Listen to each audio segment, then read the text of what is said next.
Bien qu'étant un système de production agricole respectant l'environnement et propice aux végétaux et aux animaux, l'agriculture biologique est très peu vulgarisée au Mali. L'agriculture conventionnelle reste dominante dans le pays avec ses dangers sur l'homme et son écosystème. Comment expliquer que l'agroécologie soit encore au niveau embryonnaire malgré ses nombreux avantages? La réglementation est-elle adaptée pour favoriser son éclosion? Agriculture biologique, quel impact socio-économique? C'est le thème de cette émission. Le développement avec nos spécialistes, c'est juste après le générique.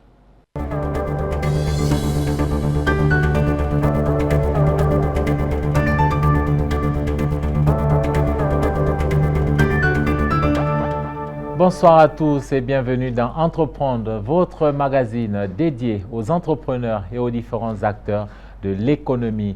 Agriculture biologique, quel impact socio-économique? C'est une question et c'est le titre de cette émission. Avant de rentrer dans le vif du sujet, je vous laisse découvrir le portrait de notre invité spécial.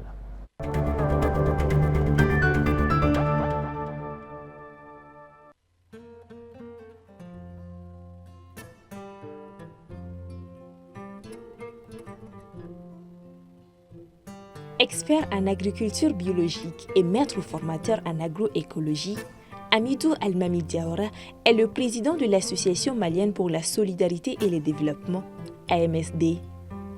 Avec cette ONG, depuis 2009, M. Diawara œuvre pour le développement durable à Bamako et à l'intérieur du pays. Il est l'initiateur du projet de certification des produits bio Made in Mali, du label SPG Bio Mali, pour la promotion de l'agroécologie et de l'agriculture biologique. En 2019, ce quarantenaire a été le représentant pays du programme international finlandais Prong Mali Darono. Ces dernières années, il a travaillé à la mise en œuvre de plusieurs programmes. On peut notamment citer le projet sur la production biologique intégrée à l'aviculture et à l'apiculture écologique réalisé dans la commune de Wélissebougou pour accroître la production alimentaire de cette localité. À Bamako, Koulikoro et Sikasso, en 2022, Hamidou Diawara a également travaillé sur le projet Sustain Sahel visant à diffuser les pratiques en agroforesterie appropriées au Sahel.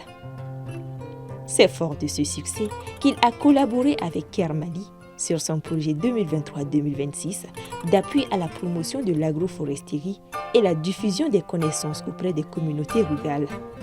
La certification biologique, la conception, l'évaluation et l'organisation de cadres de suivi des projets de développement et de lutte contre la pauvreté sont autant de domaines qu'il affectionne. Natif Konyo dans le cercle de Djeni à Mopti, Hamidou Diawara est titulaire d'un Master 2 en Management financier de l'École supérieure de technologie et de management de Bamako, obtenu en 2013. Depuis 2007, il est aussi titulaire d'une maîtrise en gestion de la faculté des sciences économiques et de gestion de Bamako, FSEG. À cela s'ajoutent de nombreuses attestations et certificats. Marié et père de 4 enfants, Hamidou Almami Diawara, expert en agriculture biologique et président de l'ONG AMSD, est l'invité principal de Entreprendre.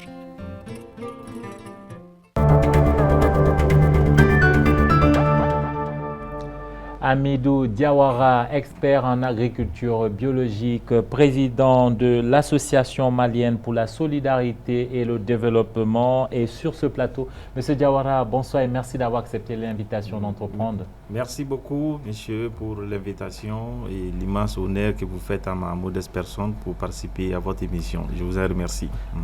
Lorsque je parle d'agriculture, c'est bien sûr avec un grand A, c'est pour dire simplement que votre expertise ne se limite pas qu'au secteur agricole? Tout à fait. Quand on parle en général de l'agriculture, dans notre contexte, on parle de l'agriculture avec grand A, tout ce qui est production animale et production végétale dans la production biologique avec les respects du vivant, les respects de la biodiversité, les respects de l'être humain, replacer l'humain au cœur de l'actualité. Parce que souvent, on a tendance à regarder l'agriculture comme si nous, les humains, ne faisons pas partie du système alors que nous sommes les derniers consommateurs sur la chaîne. Donc tout ce qui rentre dans la consommation humaine, dans la consommation des animaux, nous devrons regarder avec notre regard sur les principes de vie, sur les conditions qui n'affectent pas ou qui ne dégradent pas les conditions de vie de l'être au cœur. Et nous, c'est là où l'agriculture biologique devient de plus en plus intéressant parce qu'il protège, il sauvegarde et il met en alerte pour que désormais nous puissions voir l'agriculture d'une autre façon. Alors tout à l'heure, je le disais, vous êtes également le président de l'AMSD. Alors déjà, est-ce que vous pouvez dire à nos téléspectateurs c'est quoi l'AMSD et quels sont ses objectifs et quelles sont ses actions surtout? L'AMSD, c'est une association malienne pour la solidarité et le développement qui a vu le jour en 2009 et qui a comme objectif principal le développement durable, la solidarité et les questions de certification, l'agroécologie et la transition verte. Ces principes mettent l'accent, comme je l'ai dit toujours, nous mettons l'humain au centre de nos préoccupations. Parce que tout ce que nous faisons aujourd'hui, si nous mettons à côté l'être humain en tant qu'entité à préserver et à protéger, nous allons passer à côté. Ce n'est pas le capital, ce n'est pas l'économie qui est le plus des principes à protéger, mais l'humain doit être replacé au centre de nos préoccupations. Quand vous dites l'humain replacé au centre, ça veut dire que vous faites quoi concrètement pour l'humain? Alors, replacer l'humain au centre de nos préoccupations, c'est quand on retourne un peu en arrière, il y avait des pratiques agricoles qu'on pensait être favorables à la consommation humaine, notamment l'utilisation abusive de certains types de produits chimiques, de produits phytosanitaires, et qui, heureusement, on a constaté que c'est des produits qui ne sont plus bons pour l'être humain, ni pour la consommation humaine, ni pour la consommation des animaux. Donc nous devons repenser et remodéliser notre façon de produire pour assurer un système alimentaire durable, écologique pour nos populations. Nourrir le monde de demain, la population de demain, je pense que c'est le plus grand défi auquel le monde devrait faire face dans les années à venir. Comment nourrir 10 milliards, 8 milliards d'humains dans les prochaines années. Et c'est à cela que nous nous attaquons pour développer des alternatives et protéger nos sols, protéger la biodiversité avec une démographie galopante qui ne cesse d'augmenter. Nourrir plus de 8 milliards de personnes, est-ce que l'agriculture biologique peut le faire? Nous en parlons, mais avant, je vous laisse découvrir ce grand angle.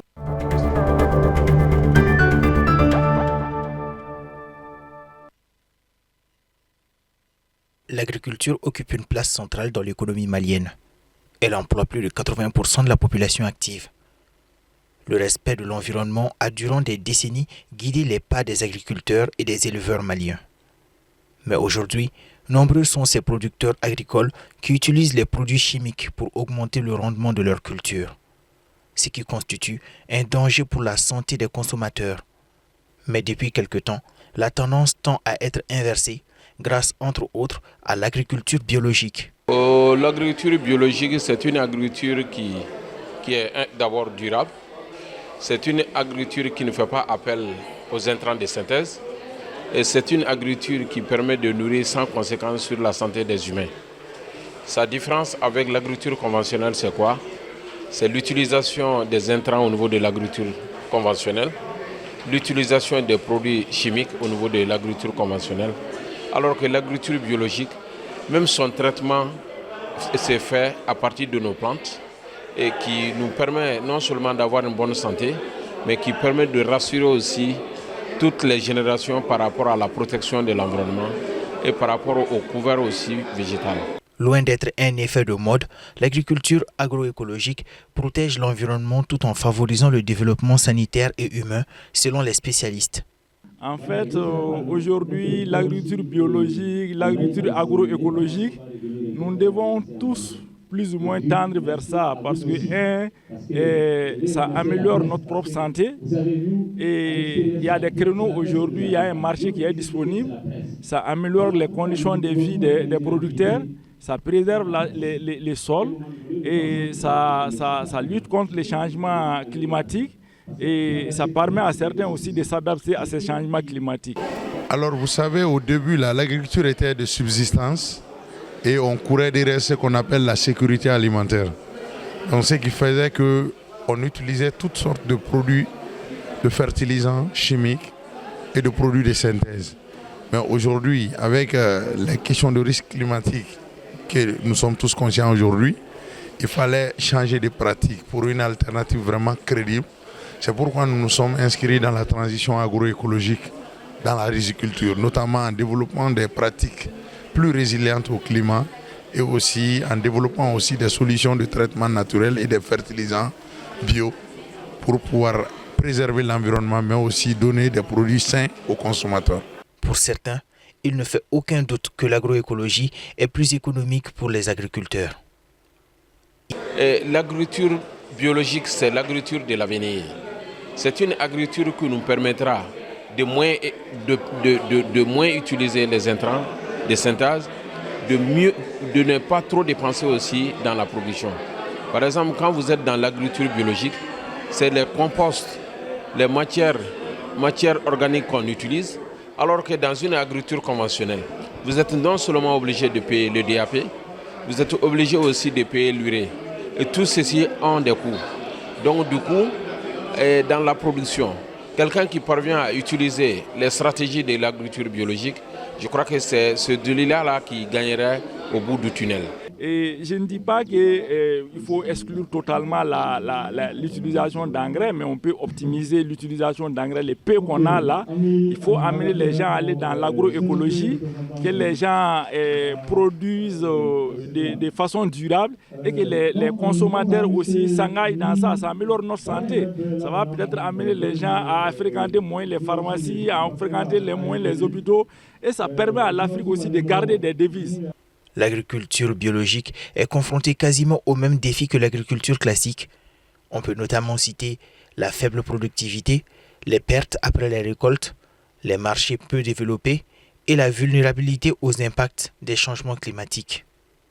Si vous voulez transiter de la production conventionnelle, il y a la question de coûts de production et il y a aussi les facteurs de production. Donc au début, nous sommes confrontés à ce qu'on appelle les alternatives qu'on doit développer en lieu et place des produits chimiques et des produits de synthèse.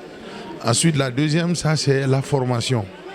Et le troisième niveau, ça c'est les questions de marché. Parce qu'aujourd'hui, il est facile de s'inscrire dans la production biologique agroécologique, mais comment accéder à un prix rémunérateur pour ce travail, ça c'est une vraie contrainte. Et c'est pourquoi on est en train de travailler avec les partenaires comme Omundi et Ricolto pour mettre en place des marchés de produits agroécologiques et biologiques pour permettre aux acteurs de vivre un peu de ce travail-là. Malgré ses bienfaits, l'agriculture biologique reste peu vulgarisée dans le pays. Mais comment inverser la tendance? Je crois qu'on doit faire suffisamment de communication sur l'agriculture biologique. On doit communiquer sur l'agriculture biologique. Au-delà de ça, nous devrons faire des séances de démonstration sur l'agriculture biologique et même pour des démonstrations culinaires sur l'agriculture biologique. Je crois que ça, c'est des créneaux à partir desquels, si nous nous mettons ensemble, et nous sommes sûrs que l'agriculture biologique va vers une mobilisation collective, va vers une mobilisation nationale. Les personnes, on demande les produits bio, mais quand tu leur dis les prix, donc, pour les problèmes d'argent là, donc, ils se méfient là-dedans. Sinon, plusieurs personnes aiment les produits bio.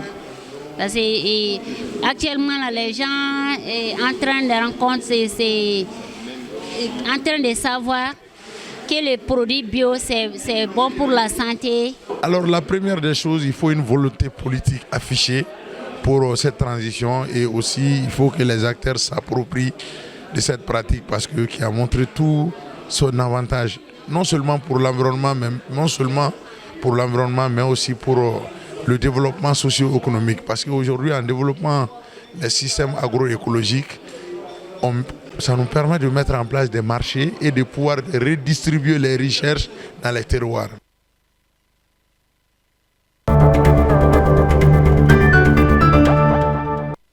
Promouvoir l'agriculture biologique pour distribuer les richesses dans les terroirs. Monsieur Diawara, une réaction par rapport au reportage qu'on vient de voir? Oui, le reportage met en évidence quand même le contexte malien par rapport à l'évolution et aux défis qui révèlent l'agriculture biologique dans nos temps. Et je pense que nous allons quand même donner notre point de vue et par rapport aux perspectives, aux bonnes perspectives qui sont en cours, notamment et les systèmes de certification, le développement des marchés et l'accompagnement des producteurs selon les systèmes participatifs de garantie que nous avons développés il y a quelques années et qui a accumulé un résultat positif aujourd'hui avec plus de 1400 producteurs déjà engagés dans la production biologique. Nous allons bien sûr revenir en détail sur certains aspects que vous venez d'évoquer, mais avant, j'ai le plaisir de recevoir deux autres invités. J'ai d'abord le plaisir de recevoir Madame Ami Ndiaye. Bonsoir Madame Ndiaye. Bonjour. Et bienvenue. Merci vous beaucoup. êtes entrepreneur, vous êtes vendeuse de produits bio. En 2016, vous avez mis en place le petit marché bio pour les clients de la galerie artisanale.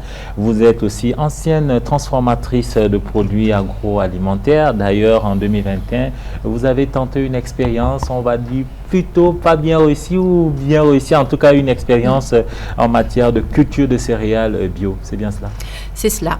Donc, pour revenir un petit peu recadrer un peu sur le marché bio, c'est vrai que j'ai démarré mon activité dans la transformation des produits locaux, mais plus au niveau de l'artisanat. Donc, j'avais une galerie qui vendait ces produits qui étaient transformés.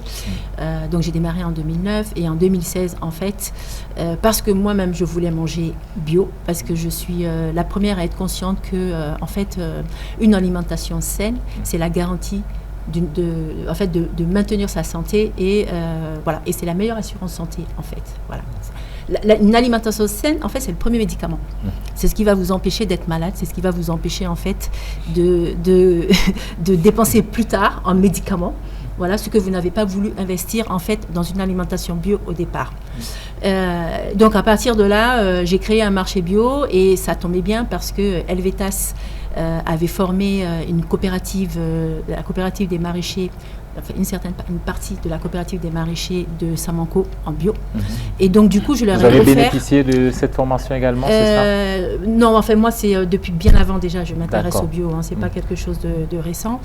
Et donc, je leur ai offert mon espace avec une clientèle qui était captive, hein, qui était une clientèle plutôt expatriée.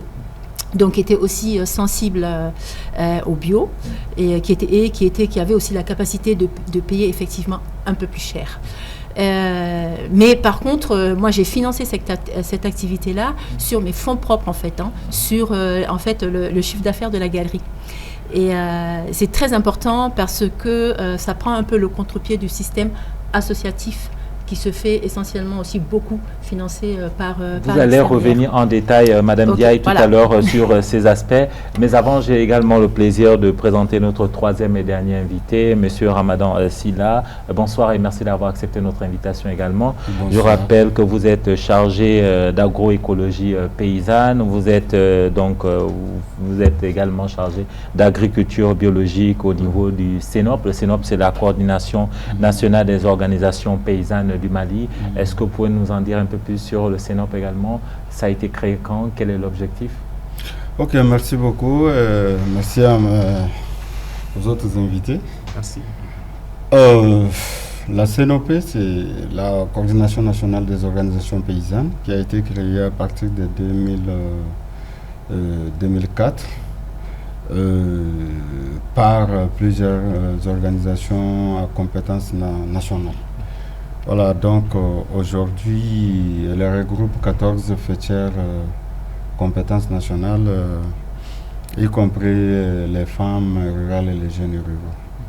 Donc, étant donné le recul un peu du Conseil agricole, la CENOP s'est dotée d'une infrastructure qui est basée à 140 km de Bamako, le Centre international de formation en agroécologie paysanne, le Nyeleni.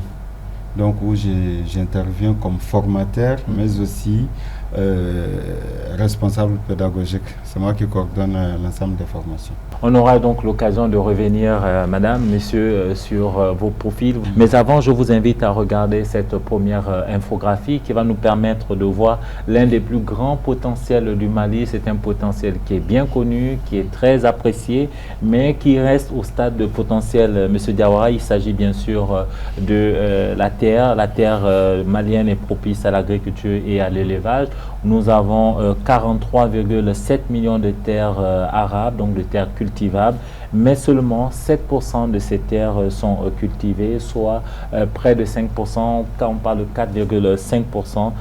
Monsieur Diawara. Je pense que derrière l'image que moi je perçois, c'est d'abord le potentiel de développement de l'agriculture biologique.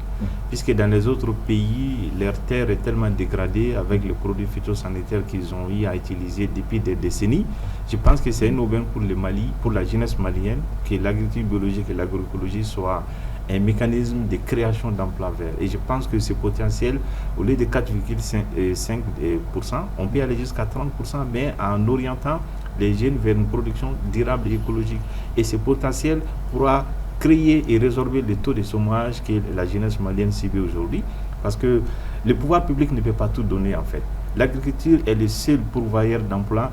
Aujourd'hui au Mali, quand on prend l'économie nationale, nous sommes à peu près... L'agriculture emploie jusqu'à 60 à 70%. On va justement y revenir. On a des statistiques sur le nombre d'emplois créés à ce niveau. D'accord. Et si on regarde ces chiffres-là, de façon générale en Afrique, le poids de l'agriculture biologique, nous sommes à 1%. Donc l'Afrique est à redéployer et capter les ressources externes pour refinancer son agriculture et orienter la production pour la population locale, et les surplus peuvent être exportés vers l'extérieur. Et c'est ça que nous allons tirer notre économie vers le haut. Monsieur Sylla et Madame Diaye, justement, quel est le regard que vous portez en tant qu'acteur du pays sur notre système, notre agriculture bio? Est-ce qu'on peut parler d'agriculture biologique au Mali à hauteur de souhait, Monsieur Sylla? Bon. Pour le moment, parler d'agriculture biologique à hauteur de souhait, ça serait un peu plus trop tôt. Et parce que, vu les potentialités, vu aussi l'échec qui ne se cache plus, l'échec de l'agriculture conventionnelle qui ne se cache plus, et on peut dire qu'il y a des opportunités à saisir par l'agriculture biologique. Pardon, mais quand vous dites échec, vous faites allusion à quoi exactement? Qu'est-ce qu'il faut comprendre par échec? Bien, en fait, l'objectif de l'agriculture conventionnelle, c'était quoi? C'était de produire en quantité pour nourrir le monde, n'est-ce pas? L'atteinte de l'autosuffisance alimentaire, n'est-ce pas? Et moi, j'ai remarqué, parce que grâce à mon travail, je voyage beaucoup à l'intérieur du Mali, ainsi qu'à l'extérieur. Je peux parler sans me tromper qu'il y a le recul des greniers. Il y avait les greniers dans nos villages de 7 ans, 8 ans, 10 ans. Ok? Aujourd'hui, beaucoup sont les villages où on ne voit plus les greniers. Ok? Donc, c'est un paradoxe. Donc, l'objectif d'atteinte de la souveraineté alimentaire n'est pas atteint. Donc, ça, c'est une opportunité pour l'agriculture biologique et l'agroécologie. En fait, comme l'a dit quelqu'un dans le reportage, pas celui-là, mais précédent, il y a une question de volonté politique. Mais avant la volonté politique, il y a une question de vision politique. Avant l'arrivée comme l'a dit M. Diawara, avant l'arrivée des engrais massifs, il y avait une agriculture naturellement biologique et une agriculture qui nourrissait. Voilà, au départ, à la base, c'est une agriculture pour nourrir l'environnement prêt. Ensuite, des circonstances historiques, il y a eu l'agriculture de rente. En fait, les engrais sont arrivés avec l'agriculture de rente, dont le coton, l'arachide au Sénégal et les choses comme ça. Voilà. Donc, en fait, c'est ce qui petit à petit, en fait, a vicié un petit peu le système. Bon, évidemment, il y avait moins de Maliens aussi à nourrir, mais en tout cas, le système a déraillé par rapport à ça. Maintenant, il faut savoir quand même que dans le monde entier, l'agriculture biologique, comme l'agriculture, est subventionnée. Et ça, c'est partout. et y compris en Chine, dans pratiquement tous les pays. Même au Mali, l'agriculture conventionnelle est subventionnée. L'année dernière, je pense qu'on était à plus de 15 milliards au niveau c'est subventionné, notamment au niveau du coton. Voilà. Voilà. Vous mangez le coton? Mais ça permet de faire entrer les deux. Mais le problème, c'est que à quel coût? D'accord. À quel coût? Quand vous cultivez du coton, et effectivement, peut-être que c'est un peu plus rentable, donc il y a une petite subvention pour payer le coton un peu plus cher, mais si vous devez aller acheter pour manger des produits souvent importés, puisqu'il n'y a pas de comment dirais-je, de politique pour pouvoir produire localement, finalement, quand vous faites le rapport coût-bénéfice, qu'est-ce qui se passe? En fait, c'est toujours la même chose, en fait. C'est-à-dire qu'on satisfait les cultures de rente. Les cultures de rente, ce n'est pas pour le Mali, c'est pour l'extérieur. Et on ne transforme pas sur place, donc on ne crée pas de valeur. Si on fait du coton et puis qu'on transforme sur place et qu'on crée de la valeur sur place, ça peut se comprendre. Mais finalement, c'est une culture de rente qui met en danger notre souveraineté alimentaire, parce qu'on ne peut pas à la fois cultiver du coton et puis cultiver du riz pour nourrir les populations. Mais c'est pour satisfaire l'extérieur. Donc je pense qu'il y a besoin de revenir un petit peu sur soi et puis effectivement de prendre aussi des bonnes décisions politiques. Monsieur Sylla, je vous laisse réagir juste après cette autre infographie, toujours pour voir le potentiel, l'immense potentiel du Mali en termes d'agriculture. On parle de potentiel de terres irrigables. On parle de 2,2 millions d'hectares donc de terres irrigables. On a 2,2 millions d'hectares irrigables, dont 14% sont irrigués. Donc le potentiel en termes d'eau, on sait que l'agriculture a besoin d'eau. On nous a toujours dit qu'au Mali, on était obligé d'attendre des saisons, M. Diawara. Oui, et aujourd'hui, on voit ce potentiel en termes d'eau. Il y a 5 ans, quand j'arrivais à la CNOP, on ne pouvait pas vraiment parler d'agroécologie et sans se faire massacré par les défenseurs de l'agriculture conventionnelle. Pourquoi? Oui, parce que voilà, il y a une manne financière derrière. Et vous voyez, les projets de recherche sont financés par l'extérieur. OK? Donc, si tu vas à l'encontre de ces systèmes-là, il y aura en face de toi une masse pour te massacrer. Donc aujourd'hui, moi je pense que la volonté politique commence à se faire sentir grâce aux efforts des acteurs. OK? Parce que nous avons poussé, nous avons prouvé à nos dirigeants que c'est possible. Donc aujourd'hui, tout ce qu'on attend d'eux, c'est vraiment de réglementer, d'encadrer et tout ce que nous faisons, tout ce que nous avons pu réaliser jusque-là.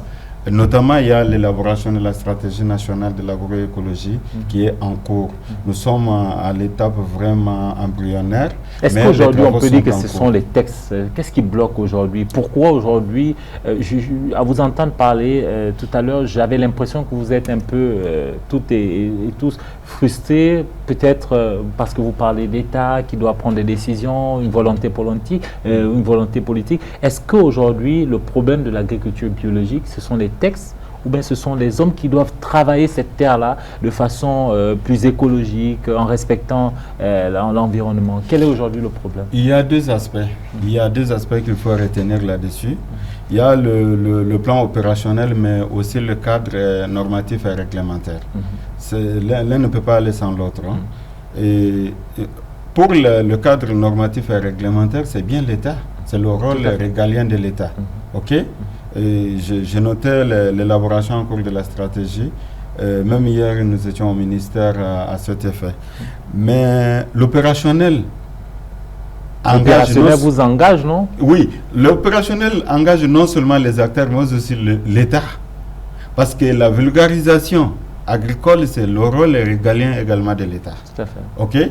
Mais nous, dans tous les pays où nous passons par rapport à l'agroécologie, on voit que ce sont les acteurs qui commencent la promotion de l'agroécologie. Ensuite, l'État vient en appui.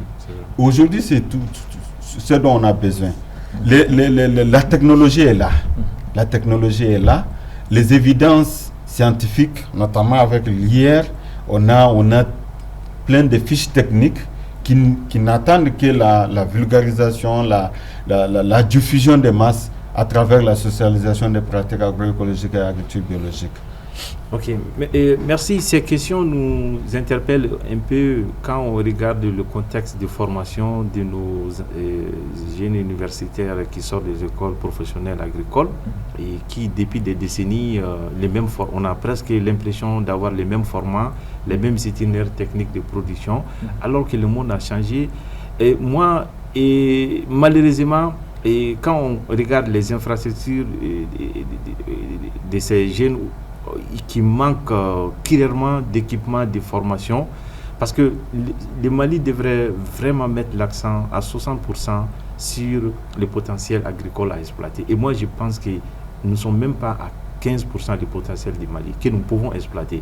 Et là, ça passe par la formation des masses. La formation de la jeunesse malienne et les orienter vers l'agriculture. L'agriculture avec grand A, bien sûr, mais orienté vers un système qui protège les sols, qui protège la biodiversité et qui met au centre la préoccupation des humains. Et je pense que c'est là où l'État pourrait vraiment apporter beaucoup plus d'investissement et d'infrastructures pour que la jeunesse malienne, une fois diplômée, puisse s'installer directement comme un cultivateur, puisque ce mot est devenu péjoratif. Quand on dit à un Malien cultivateur, c'est désolé, c'est comme si tu as incité la personne. Alors qu'on doit vraiment revoir tout ça et que quand on dit producteur et cultivateur, qu'on soit plus fier parce qu'un producteur, un cultivateur, c'est celui qui nourrit l'homme. Et on n'a pas de prix à les payer. Madame Diaye, je vous donne la parole juste après cette autre donnée que je vous invite à regarder. Monsieur Diawara a commencé à en parler. C'est donc l'apport ou la contribution, en tout cas, l'agriculture est clairement le moteur de la croissance de notre économie. On a plus de 80% donc, des emplois directs et indirects qui découlent du secteur agricole, donc de l'agriculture avec grand A. C'est dire l'importance de ce secteur. Oui, tout à fait. Je vais juste compléter un petit peu ce qu'a dit M. Diawara. C'est vrai qu'il y a un problème, il y a la formation, il y a le matériel, il y a tout ça pour l'agriculture bio, mais je vais revenir en fait finalement au cœur de votre émission, c'est entreprendre. Un agriculteur qui va se mettre au bio, il faut qu'il sache qu'il peut gagner sa vie. Ça aussi, c'est quelque chose d'assez important. Et donc ça pose après aussi, à la fois lui, il doit gagner sa vie, mais donc ça suppose qu'il y ait un marché, et ça suppose que le consommateur est prêt à payer le prix. Il y a toujours une différence, qu'on le veuille ou non, entre le prix d'un produit conventionnel, d'un produit écologique, ou en tout cas, on va dire agroécologique, en tout cas une agriculture sans produits chimiques, entre 20 et 30%. Ça, c'est quelque chose qui est acquis. On ne peut pas faire de la... Juste pour bien comprendre, voilà. Vous reconnaissez que les produits biologiques issus de l'agriculture biologique sont relativement plus chers, plus élevés en termes de coûts que les produits de l'agriculture conventionnelle. Et qu'est-ce qui pourrait l'expliquer? Vous allez répondre tout à l'heure, allez-y.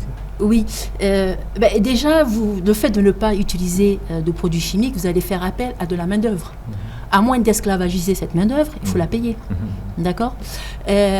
Donc vous payez, et par exemple, quand vous devez la payer, par exemple pour le désherbage, c'est pas qu'une fois.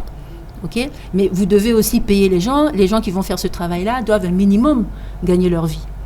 Okay ? Donc du coup, ça engendre un coût. Vraiment, la partie main-d'œuvre est très importante. Voilà. Ensuite, vous avez aussi une productivité qui est un peu moindre. Donc vous avez le rendement au niveau de l'agriculture un tout petit peu, pas autant qu'on l'a dit. Je vois M. Silla qui est un tout petit peu. C'est relatif. Voilà. On pourra voilà, mais relatif. En gros quand même il faut quand même un peu plus d'espace pour avoir la même rentabilité. Donc du coup.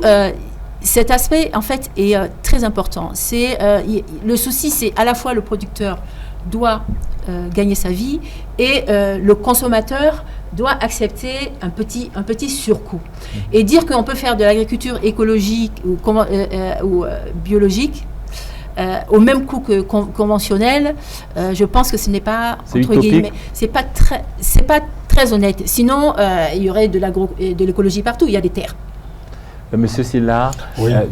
Pour reprendre à la question simplement, quelle est aujourd'hui la différence fondamentale qu'il y a entre justement l'agriculture conventionnelle et l'agriculture biologique? Est-ce que l'une des différences majeures, c'est celle déjà du coût, le coût de production au niveau de l'agriculture biologique qui serait plus élevé? En fait, moi je vois les choses sous un autre angle. Il y a bien sûr cette question de main-d'œuvre qui peut être aussi gérée autrement. Notamment, nous, ce que nous diffusions comme approche à adopter à ce niveau, c'est vraiment l'organisation collective du travail. Pour ceux qui sont dans un même dans une coopérative. Oui, membres d'une même coopérative ou bien dans un même village. On a vu, les gens avaient abandonné ces pratiques d'organisation collective du travail, notamment le Branchi, les Tonchi, les Seremachi. Et les gens avaient l'habitude de s'entraider pour pallier à ce problème de main-d'œuvre. Donc, le recul, l'agriculture conventionnelle est venue ramasser et effacer tout ça. Donc les gens avaient abandonné, mais on sent dans certains villages que ça commence à revenir. Donc ça peut résoudre le problème de main-d'œuvre. Maintenant, le prix par rapport au prix qui est fonction du coût, moi je pense que le coût de production en agriculture biologique ou bien en agroécologie, parce que c'est là où je me sens beaucoup plus confortable, c'est vraiment le coût est minime en ce sens que on produit soi-même les intrants, notamment les semences paysannes. Tout à l'heure on parle de compost. On produit soi-même les intrants, notamment le compost. Il y a les semences, mais aussi les produits de traitement des cultures. Donc ça, c'est important. Pardon, monsieur, c'est là. Quand vous dites vous produisez, ça c'est quand vous avez la technicité, quand vous avez le savoir-faire. Oui. Mais pour quelqu'un qui est dans l'agriculture biologique, qui n'a pas forcément ce savoir-faire, j'imagine que le coût devient plus cher. Je prends le cas de Madame Diaye qui avait vous produisiez à un moment, qui avait un petit champ de culture bio et qui a dit que ça n'allait pas, notamment au niveau des travailleurs, parce qu'il fallait les payer, en tout cas ici, il fallait les payer normalement.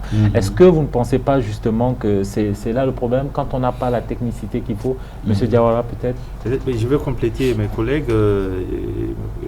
En fait, je veux prendre l'exemple sur la production de laitier. Par exemple, en production conventionnelle de laitier, on peut faire 25 à 30 jours avec l'apport des minéraux, etc. Maintenant, en production biologique, cette production est rallongée de 15 jours, soit 45 jours. Avec l'apport de compost et autres. Donc, le temps de compensation de ces 15 jours, c'est ce qui est rémunéré en agriculture biologique. C'est juste ça. Maintenant, là où Ramadan parle, par exemple, l'apport, parce que quand on fait du compost, normalement, on est censé réduire les coûts de production.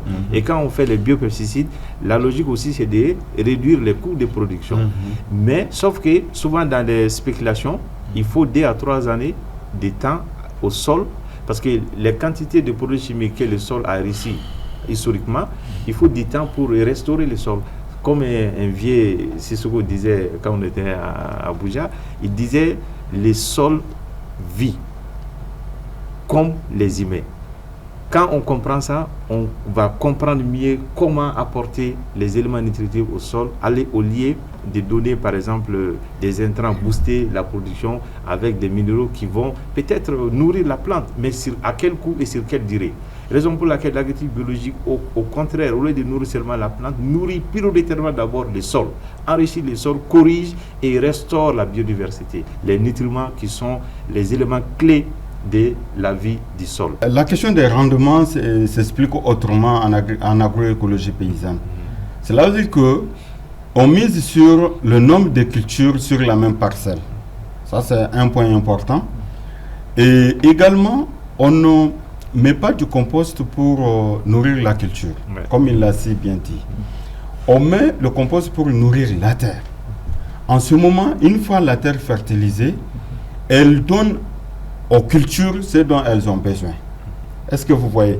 Donc, l'utilisation de nos différentes techniques, parce que dans ma première intervention, j'avais dit que la technologie est là. Elle demande juste qu'à être diffusées. Ok? Il y a même des hormones de croissance des cultures qu'on peut produire naturellement, sans faire recours à un produit chimique. Les hormones de croissance, ça peut résoudre le problème de 15 jours de différence entre l'agriculture conventionnelle et l'agroécologie ou l'agriculture. Alors, monsieur, ma question elle est toute simple. Madame, ma question est toute simple. Alors, comment expliquer cette différence de coût entre les deux produits? Moi, je vais juste 2 secondes avant de répondre. Pour moi, c'est très simple. C'est parce qu'il n'y a pas assez de producteurs biologiques au Mali actuellement. Nous sommes, on se connaît tous presque, et nous représentons une infime partie d'abord des producteurs biologiques. C'est ce qui augmente, expose les prix. Sinon, c'est pas que c'est les coûts de production qui sont incroyablement impossibles. Non, il y a des producteurs que moi j'ai connus dans des villages qui n'ont jamais utilisé de produits chimiques. Et pourtant, on ne les appelle pas agriculteurs biologiques. Et ils n'en connaissent même pas. C'est des cultivateurs traditionnels qui sont au fin fond de nos pays, qui n'ont même pas d'argent pour acheter les produits chimiques. Et là, c'est incroyablement le potentiel du Mali. Mais malheureusement, ce potentiel n'est pas requinqué, quoi, en fait. Voilà. Ok. Oui, pardon. Oui, allez-y. Justement, si on revient par rapport à l'agriculture traditionnelle, un des constats que j'avais fait par rapport à cette expérience d'agricultrice, c'était donc dans un village, dans un petit village, des choses comme ça. Par exemple, j'ai fait du mil et il n'y a rien pour battre le mil.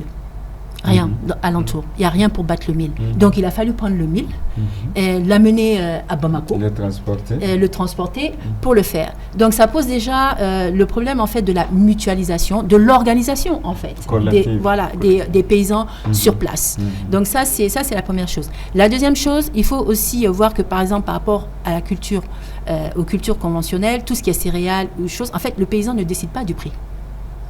Le prix est imposé soit par l'État, soit par les commerçants. Donc déjà, le paysan ne s'en sort pas à la base. Donc quand vous faites sur cette base-là, quand vous comparez ça et que vous faites de l'agriculture biologique, forcément, vous arrivez plus cher. Parce qu'à la base, ce n'est pas le prix juste.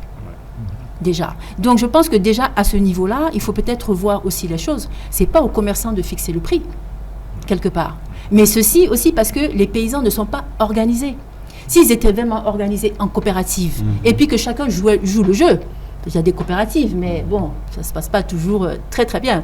Et donc, en fait, avec toutes ces choses, c'est vrai qu'il y a beaucoup de travail à faire au niveau des paysans. Et je pense que s'ils étaient vraiment organisés en coopérative et qu'ils se mettaient ensemble pour imposer un prix, le commerçant, il n'a pas le choix. Et là, ils peuvent commencer à en vivre. Et du coup, c'est là où j'ai compris pourquoi, en fait, les gens qui quittaient le village pour venir en ville trouver du travail et puis repartaient en hivernage. Pourquoi? Parce que c'est de la main-d'œuvre pas chère, pratiquement gratuite. Parce que sinon, on ne s'en sort pas. Donc, est-ce que ça, c'est un bon système? Est-ce qu'on peut demander à quelqu'un, lui faire reposer sur lui, en fait, le fait que toute la population puisse avoir à manger et que la personne qui fait ça, elle-même, il ne lui reste rien? C'est vrai que c'est problématique. Mais moi, en fait, ce que j'aimerais savoir, c'est qu'aujourd'hui, et cela a été dit brièvement dans le premier reportage qu'on a vu, c'est qu'on ne connaît même pas vraiment la différence entre un produit bio et un produit qui ne l'est pas. Quand on est peut-être spécialiste, on le sait, vous le savez peut-être, mais quand vous prenez une tomate qui est faite avec des produits chimiques et une tomate ne l'est pas faite, au premier regard, vous avez du mal à vous en sortir. Et justement, comment connaître cette différence, comment faire cette différence-là? Est-ce que ça ne rend pas la promotion de la culture bio plus difficile? Le fait de ne pas pouvoir distinguer. C'est vrai que si vous mangez, vous pouvez tomber malade, vous pouvez avoir ceci, cela, ça c'est peut-être une chose. Mais au moment d'acheter, c'est là où se trouve le problème. C'est pourquoi, c'est ce qui va nous amener à parler du système participatif de garantie. C'est tout un mécanisme qui prend tout le monde en compte dans le processus. Vous savez, pouvoir reconnaître, faire la différence entre les deux produits, ce n'est pas donné à tout le monde. Je vous le concède. Maintenant, c'est pourquoi il y a besoin de renforcement des capacités. Mais que tous les acteurs concernés, que ce soit les commerçants, que ce soit les producteurs, que ce soit les consommateurs, il faut que tout le monde, c'est ce que nous avons commencé. La différence, il faut que les acteurs soient formés. Ça ne peut pas aller sans la formation, parce qu'il faut que les uns et les autres sachent que quand tu vois le produit comme ça, ce qui est facile à détecter, c'est la conservation. Et le goût, c'est lorsque vous arrivez à déguster. Est-ce que vous voyez? Sinon, la conservation, même quelqu'un qui n'a pas reçu de formation peut se rendre compte que tel produit se conserve mieux que le produit conventionnel. Mais il faut la formation pour mettre les uns et les autres, les différents acteurs qui interviennent dans le domaine, au même niveau d'information. Tout à fait. Pour compléter, Ramadan, comment reconnaître un produit bio, je pense que dans la même optique, raison pour laquelle nous avons mis en œuvre avec le soutien de Mundi et Ricolto des marchés bio aujourd'hui, opérationnels rive gauche et rive droite à Bamako, et de concert bien avec la Coordination nationale des organisations paysannes, nous animons un marché exclusivement pour les produits biologiques. Parce que, comme tu l'as si bien dit, on faisait l'accompagnement, on faisait la production biologique, mais les gens se demandaient, mais les produits biologiques, où sont-ils? Comment les référencer? Où sont-ils? Qui les vend? Alors, pour combler ces vides, on a des marchés aujourd'hui dont les produits sont des producteurs, l'ensemble des producteurs qui sont dans les régions sont exposés, dont les producteurs de la CNOP font partie majoritairement, et aussi l'étiquetage des produits. C'est-à-dire qu'à travers l'étiquette, à travers un label, à travers un logo, aujourd'hui à Bamako, tu peux identifier les produits biologiques de notre dynamique, qui est issu des systèmes participatifs de garantie. Et ça permet d'identifier et de ramener les consommateurs à ces produits. Parce que c'est ce qui manquait en fait. Et avec la communication, les différents week-ends bio que nous organisons avec la CNOP, et qui ont beaucoup investi avec notre contribution aussi, pour le sensibiliser. Parce que les marchés bio, on a vraiment remodélé parce que c'est les ministères qu'on invite, l'agriculture, l'environnement, la santé, c'est des producteurs, c'est des distributeurs, c'est les grands consommateurs, c'est l'association des consommateurs du Mali, toutes tendances confondues, qu'on les invite et on les dit voici le problème, voici la solution et voici ce que nous voulons faire pour que tous les Maliens puissent consommer des produits sains pour ne pas impacter négativement sur le sol et sur les générations à venir. Dans la seconde partie, nous parlerons de promotion, de comment faire en sorte que l'agriculture biologique soit plus utilisée par nos paysans, par nos agriculteurs et surtout que les produits bio soient consommés. À tout à l'heure.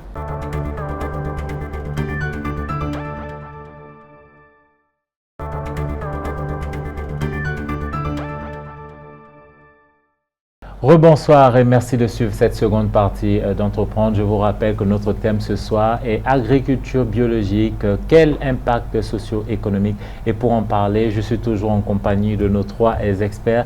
Madame, monsieur, je vous invite à regarder cette autre donnée qui va nous permettre de parler, monsieur Diawara, de ce que vous disiez tout à l'heure. Quand on parle du SPG, c'est 1116 producteurs, donc que ce soit des producteurs de fruits, de produits forestiers, et autres. On a 143 hectares certifiés en produits bio. Le SPG, c'est aussi 175 tonnes de volume de produits bio pour 36 spéculations, 42 000 personnes sensibilisées sur les bonnes pratiques agroécologiques et 25 colloques mis en place au niveau des décentralisés pour l'évaluation du respect du cahier des charges. Les SPG, c'est un système participatif de garantie qui est composé de plusieurs structures, dont la CNOP et plusieurs organisations au nombre de 25 membres qui, au sein du Comité national de certification, dont l'AMSD assure le secrétariat, qui est un outil de certification alternative aux autres méthodes de certification et classiques qui sont très coûtées pour le producteur. Et si je prends l'exemple, par exemple, pour les qualités, pour des systèmes de certification alternative à l'Union européenne, il faut 3 à 4 millions pour un coopératif d'être certifié et être reconnu comme produit exportable en dehors du Mali. Alors que nous, la majorité de nos producteurs vivent en dessous des seuils de la pauvreté. Alors notre système contribue à identifier un producteur qui s'engage à respecter un cahier des charges au nombre de 35 articles sur le respect de la biodiversité, l'eau, le changement climatique, l'éthique sociale, le travail, les femmes enceintes, tout est spécifié. Donc un producteur biologique, au-delà de son aspect de production, comme je l'ai dit, et comme l'agroécologie aussi, met l'humain au centre de ses préoccupations. Parce que tout ce que nous faisons, si nous ne prenons pas en compte que c'est nous le faisons pour nous-mêmes, alors on oublie l'essentiel. Je prends l'exemple. Dans le monde, c'est 385 millions de cas d'intoxication de produits chimiques par an. 385 millions, selon les derniers reportages des reporters. Ça veut dire quoi? Ça veut dire que nous sommes exposés à 80%. Que ce soit par l'air, que ce soit par nos aliments, que ce soit par des produits cosmétiques, que ce soit toutes sortes de produits aujourd'hui, nous sommes exposés. Et personne ne peut évaluer à 100% la dangerosité de ces produits. Et quand on donne à des producteurs qui sont de plus en plus pressés, qui n'ont pas assez de compétences pour voir par exemple la dangerosité de ces produits qu'on les met à leur disposition, alors c'est une bombe à retardement que nous allons devoir rattraper et corriger dans les années à venir. Raison pour laquelle c'est une urgence pour nous aujourd'hui de combler ces vides-là et d'être accompagnés et soutenus par les départements, par le ministère de l'Agriculture qui fait beaucoup de choses, parce que même l'harmonisation de notre cahier des charges a été faite dans un atelier ou sous la collaboration du ministère de l'Agriculture. Et là, ils sont à féliciter parce qu'ils ont toujours été avec nous et ils le seront toujours. La certification va permettre, tout à l'heure je demandais comment reconnaître le produit, comment ça peut changer, ça peut aider un peu à ce niveau. Je pense tout à l'heure parler d'exporter. C'est ça, je pense que le SPG c'est une forme de certification localisée. La certification, l'avantage de la certification, quand c'est bien fait, bien respecté, en fait, c'est que ça va pas, enfin, vous allez avoir la garantie que le produit est bio, sans forcément goûter, sans forcément mettre dans la conservation. En fait, ça apporte une assurance aux consommateurs qui, du coup, ne se posent pas de questions. Voilà. Mais pour ça, il faut que ce soit vraiment très crédible. Donc, à partir de là, quand vous apportez en fait cette garantie au consommateur, forcément, il va aller là où il y a la certification. Donc, mais la certification en tant que telle a un coût. Ouais. Et même SPG a un coût, en fait. Mais qui supporte ce coût, en gros? Donc, c'est ça. C'est parce que la certification aussi alourdit le coût du produit biologique. Parce que effectivement, il faut exactement. Et puis c'est régulier. Et puis il faut faire des examens. Enfin, je veux dire, il faut faire des analyses. Il faut faire des visites. Et puis il faut analyser les produits. Et cette certification qu'on a ici au niveau du SPG ne permet pas d'exporter le produit ou bien non, c'est pas l'objectif pour le moment. C'est pas l'objectif. Oui, c'est la consommation locale. C'est vraiment la consommation locale. Ramadan, c'est là. Oui, nous. Ce qui nous a vraiment amené dans le système participatif de garantie, ça a été suscité par des questionnements des producteurs à la base que la CNOP a formé depuis à partir de 2011. Et tous ces producteurs disent, mais est la question de marché. Comment nous allons faire? Maintenant, nous sommes en train de produire, nos produits ne sont pas attrayants au marché. Les gens courent vers les produits conventionnels. Au délaissement de nos produits. Donc nous avons dit, bon, il faut mettre un label en place, mais ce label, c'est ce qui a suscité la collaboration entre l'ONG AMSD et la CNOP. La CNOP était sur le point de créer un label de produits agroécologiques. Alors, et AMSD avait déjà son label SPG biolocal, donc il n'avait besoin que d'être renforcé. Donc les responsables de la CNOP ont décidé de faire une convention de collaboration alors pour pouvoir aller à cette certification. Vous savez que lorsque le produit est certifié par exemple, c'est pas toutes les stations Total ou Shell, mais on va éviter de citer le nom les noms, mais non, c'est juste pour dire que c'est des choses que les gens achètent. Quand vous allez acheter un jus biologiquement certifié, il est 3 fois plus cher que le jus conventionnel. 3 fois plus cher. Oui, 3 fois plus cher. La même quantité. Voilà, donc ça, c'est pas caché. Mais messieurs, madame, ma question, juste, je vous laisse poursuivre juste après cette question. Est-ce que ça veut dire que les produits bio, finalement, c'est pour les personnes aisées, les personnes qui ont un pouvoir d'achat plutôt élevé? C'est-à-dire le Malien lambda qui veut manger du bio, à défaut de cultiver lui-même ou d'avoir un parent au village qui le lui envoie, finalement, ça devient compliqué puisqu'on a des produits, vous l'avez dit, 2-3 fois plus chers, 35%. Non. Vous avez parlé de 35%. Ça dépend des... Non, mais c'est pas... Voilà. Donc, parce que ça, c'est des produits importés. C'est des produits certifiés par les organismes de certification. C'est pas pour nous, quoi. OK. Voilà. C'est pourquoi nous avons mis en place le SPG. Nous sommes en train de promouvoir le SPG. Parce que, quel qu'en soit, le prix de certification ne va jamais atteindre... ça, parce que l'objectif, c'est vraiment permettre aux citoyens moyens, à cette dame-là qui envoie sa bonne au marché pour acheter des légumes, d'aller aussi dans un marché biologique et puis s'acheter des légumes sains. Donc pour pouvoir ramener à la maison. Parce que si ça devrait rester seulement aux riches, nous, on ne s'identifie pas dans ça. Il faut que le citoyen moyen puisse y avoir accès. D'où la nécessité du SPG, du système participatif de garantie. Je vous invite à suivre ce point de vue qui va nous permettre d'évoquer les avantages de l'agriculture bio.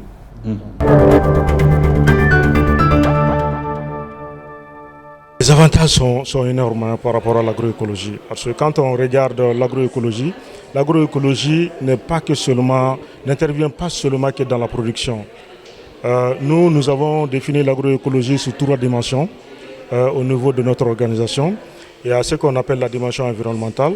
C'est ce qui concerne tout ce qui peut vraiment faciliter et préserver la biodiversité.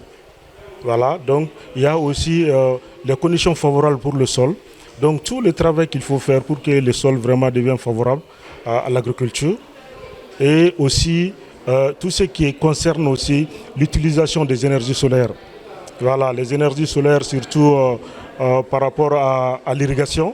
Voilà, l'utilisation outrance vraiment des énergies solaires pour l'irrigation ou pour tout autre type de travail au niveau de l'exploitation. Donc c'est ça notre définition de l'agriculture. En plus de ça aussi, il y a la dimension socio-économique. Donc ce n'est pas que seulement la production comme je viens de le dire. Dans l'agroécologie, il y a la dimension socio-économique. Donc tout ce qui concerne l'augmentation des revenus, voilà, le bien-être des producteurs et leur communauté.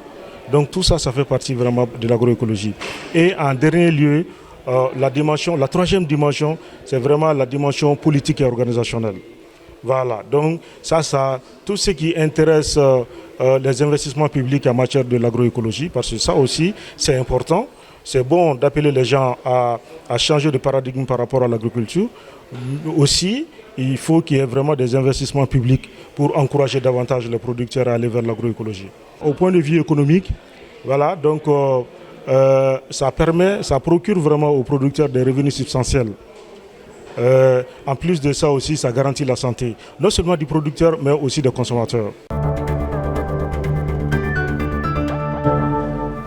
Du point de vue sanitaire, on connaît les avantages de l'agro et de l'agriculture biologique. Vous l'avez dit. Du point de vue économique, là, c'est un peu plus nuancé, j'ai envie de dire, parce que vous expliquiez, madame, messieurs, tout de suite que voilà, c'est logiquement un peu plus cher que les produits conventionnels, mais en plus, on n'en trouve pas partout.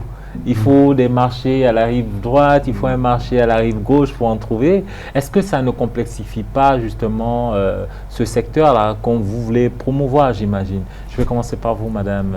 Oui, pardon. Effectivement, c'est quelque chose qui est en train de se développer. Donc, c'est en phase de croissance. Donc, c'est normal qu'effectivement, il y a un marché, un deuxième marché, c'est déjà énorme. Et oui, il y a le problème du pouvoir d'achat. Mais au-delà du Mali, le bio est toujours partout un petit peu plus cher. La preuve, après le Covid, ça a chuté dans les pays occidentaux. Les gens avaient commencé à acheter beaucoup le bio, donc ça avait le vent en poupe, subventionné, hein. Attention, c'est très important. Et puis avec le Covid, en fait, le pouvoir d'achat a baissé, et bien les gens sont retournés au conventionnel. Donc c'est pas quelque chose qui est spécifique au Mali. Et juste aujourd'hui, le bio n'est pas suffisamment développé pour que consommation de masse. Pour la consommation Justement, de masse. Ma question elle est toute simple. Comment faire en sorte que ce soit suffisamment développé, pour reprendre votre expression? Comment faire en sorte que le bio soit utilisé à hauteur de souhait, que ce soit cultivé? Monsieur Diawara, Monsieur Silla et Madame Diaye, vous l'avez dit, il y a quelques années au Mali, c'était la culture bio, puisqu'il y avait moins de produits chimiques qui étaient utilisés. Ok, peut-être je vais décorer cette affirmation par des exemples bien précis. Par exemple, on a des groupes de femmes que je vais nommer ici, Oumou Mariko, et c'est une teinturière, elle a mis ça beaucoup.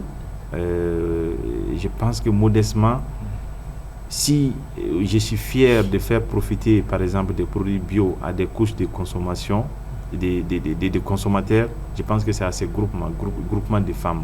Pourquoi? Qui ont des revenus très très modestes, pour ne pas dire quasi à temps normal. Dans un autre pays, ces groupes de femmes ne peuvent pas accéder à des produits bio. Et nous, dans notre dynamique, avec l'esprit, la vision de la CNOP et l'esprit même de Oumundi, des partenaires qui nous accompagnent, c'est de faire en sorte que les prix, à la différence des produits conventionnels, puissent baisser dans les 5 prochaines années à 15%. C'est-à-dire que c'est l'objectif même de promouvoir la production biologique et de les permettre de l'orienter vers la consommation de masse. Mais ça a un défi, ça a un coût. Et c'est à cela que nous sommes en train de travailler.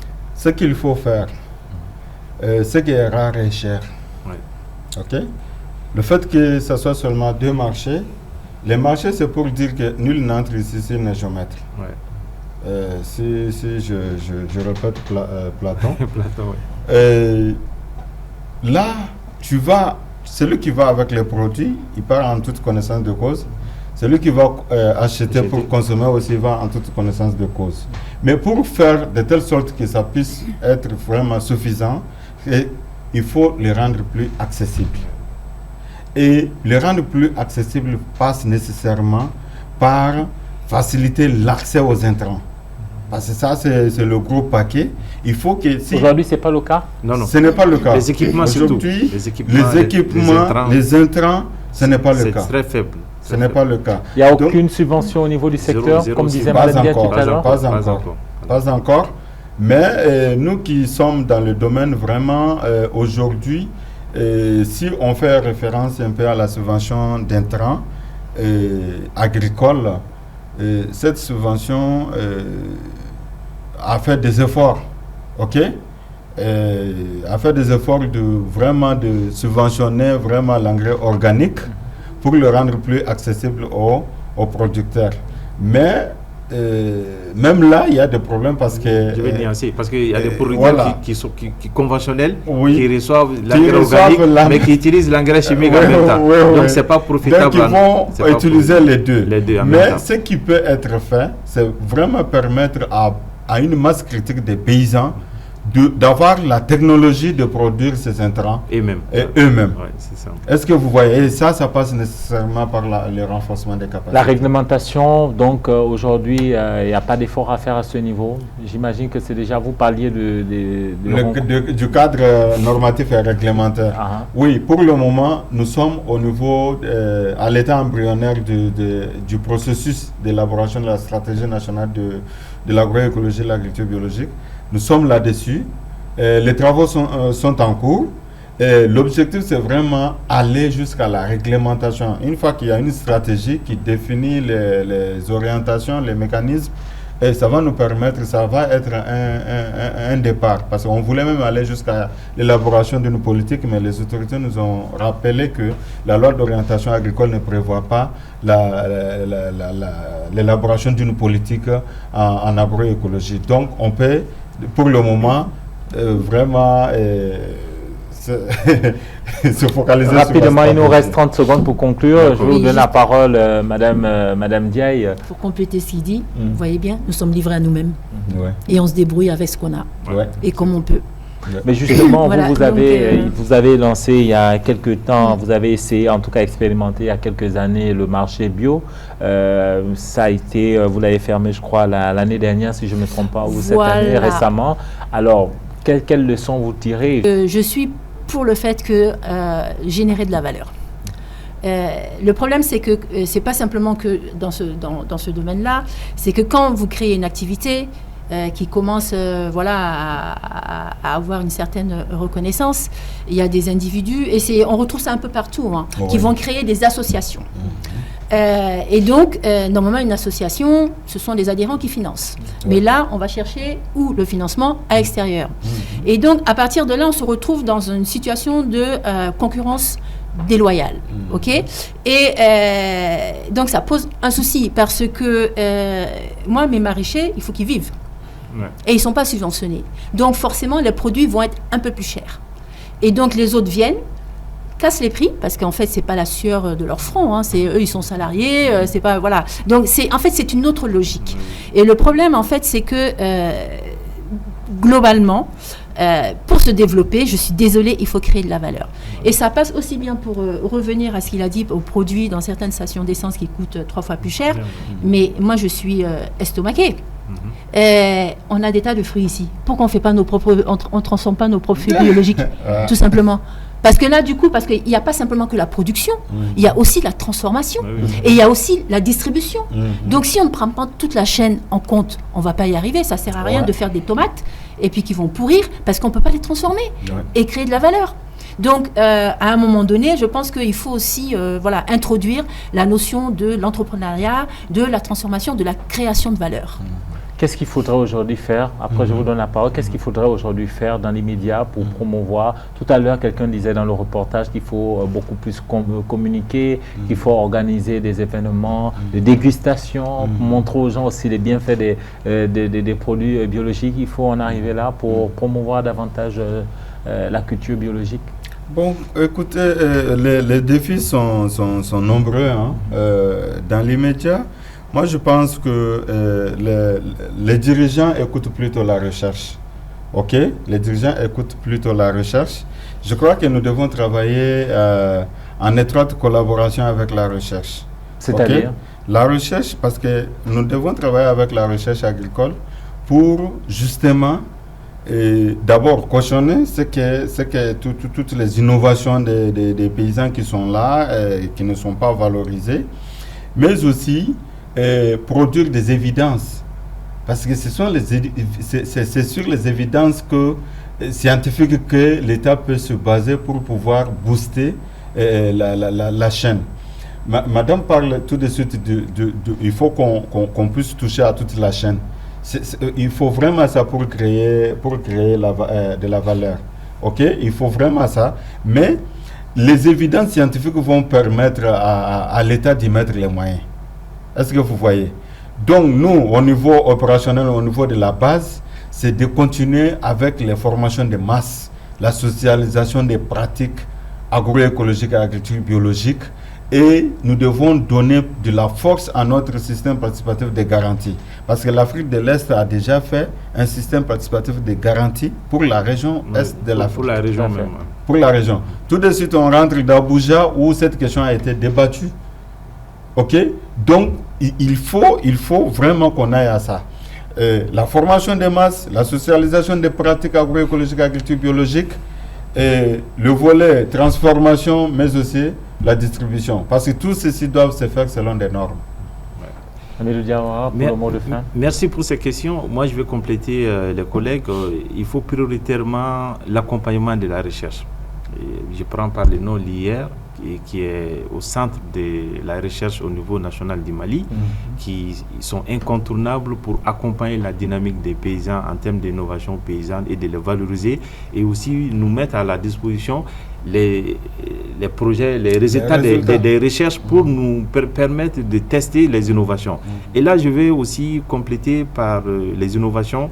Quand on parle de l'agriculture biologique, on ne peut pas promouvoir l'agriculture biologique si on n'a pas des semences paysannes disponibles pour les producteurs biologiques. Et ça, il n'y a pas d'entreprise au Mali qui se sont... Il y en a, c'est très timide, mais il n'y en a pas, il faut en penser. Je prends des entreprises de production d'intrants organiques, que ce soit les bokashi, les biopesticides, il y en a peu quand on regarde sur l'échiquier national. Et ça, la Sonopé est en train de travailler. Et je prends aussi le volet transformation. Les producteurs font de la production biologique et si c'est en tonnes, les ménages ne consomment pas en réalité beaucoup de produits. C'est les usines de transformation qui puisent pour une longue durée. Et ça aussi, cette chaîne manque. Il n'y a pas assez de soutien au niveau des investissements de la banque pour soutenir les producteurs biologiques en termes d'équipement, en termes de forage et d'encadrement technique, même réduire le temps de travail des producteurs biologiques. Ça aussi, c'est à revoir. Et pour terminer, le développement des marchés. Aujourd'hui, nous avons des marchés. Pour la population de Bamako, 5 à 6 millions, c'est vraiment dérisoire. Il faut un système de marché dynamique comme les autres marchés de Médina Koura et de Dibidani, où les populations pourront aller s'acquérir des produits biologiques avec l'approche qualité, tout en se nourrissant sainement sans avoir peur des produits nocifs, des pesticides et engrais chimiques. Merci à toutes et à tous d'être venus sur ce plateau débattre de notre thème agriculture biologique, quel impact socio-économique. Je rappelle que pour ce débat, j'ai eu le plaisir de recevoir Madame Ami Ndiaye. Elle est entrepreneure, vendeuse de produits bio. Merci Madame Ndiaye d'être venue sur ce plateau. Merci également à Monsieur Ramadan Silla. Il est chargé d'agroécologie paysanne et d'agriculture biologique au CNOP, entendez par la Coordination nationale des organisations paysannes du Mali. Merci Monsieur Silla. Merci Amidou Diawara, expert en agriculture biologique, président de l'Association malienne pour la solidarité et le développement AMSD. Merci Monsieur Diawara d'être venu sur ce plateau. Merci à vous, chers téléspectateurs, de nous avoir suivis et à très bientôt sur TMA.